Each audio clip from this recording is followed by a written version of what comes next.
खुशियाँ के पता चल जाते रे। आपको बोल रहे हैं कि चुप के चोरी मिले है,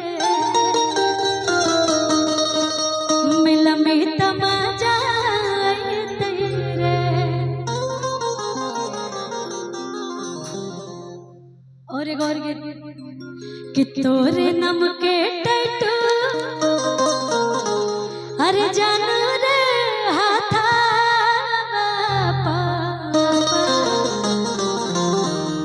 ना बनैले औरे कि काढ़ी के कर जा कहियो दिलावा में तोरे हम बसैले औरे। लेकिन कहो कि तू लाख छुपै में प्यार बते, तू लाख छुपै में प्यार बते, दुनिया के पता चल जाते रे। छुप के चोरी मिले है, छुप के चोरी मिले है, मिला में तमाजा है। छुप के चोरी मिले है, मिला में तमाजा है रे। तू लाख छुपै में प्यार बते, तू लाख छुपै में प्यार बते, दुनिया के पता चल जाते रे।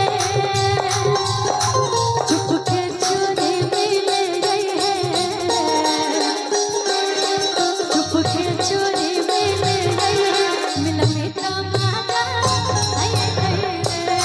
छुप के चोरी मिले है, मिला में तमाजा है रे।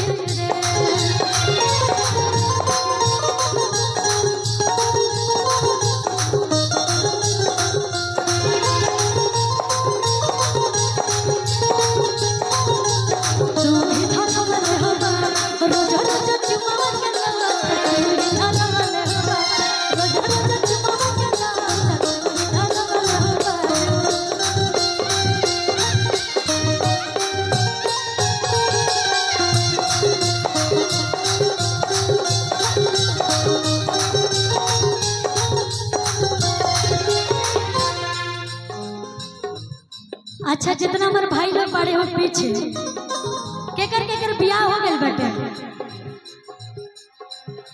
अच्छा उतने सारे लोग भी किसी का शादी नहीं हुआ, सब कुंवारे लोग बैठे यहाँ पे। वो जो टोपी लगाए चाचा जी शादी हो गया है। देखिए इतने लोग में इतने हमारे हमको ईमानदार प्रत्याशी मिले जिनका शादी हो गया है। किसका किसका शादी नहीं हुआ है तनी वो लोग हाथ उठाएंगे। अच्छा बताइए अभी पूछे किसका किसका शादी हो गया, कोई नहीं उठाया।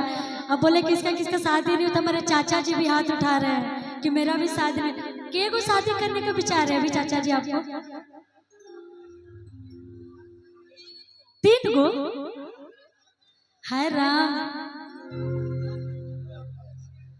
क्या बोले अब आपको शुभकामनाएं दें या फिर?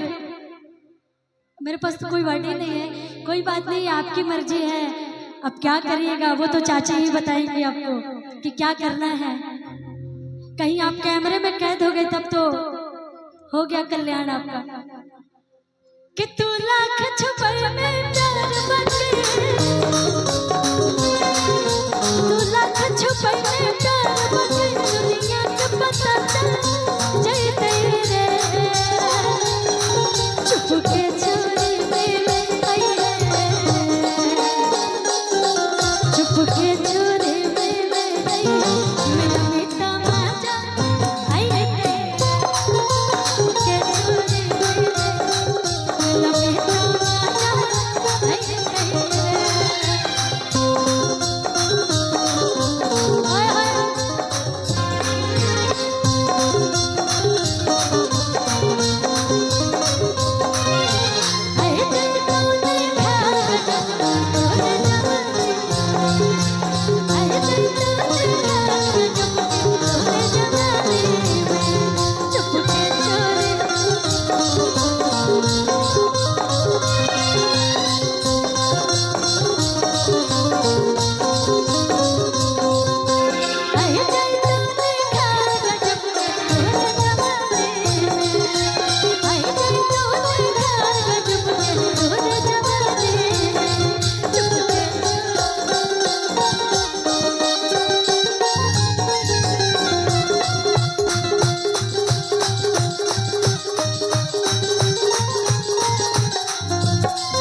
जियो।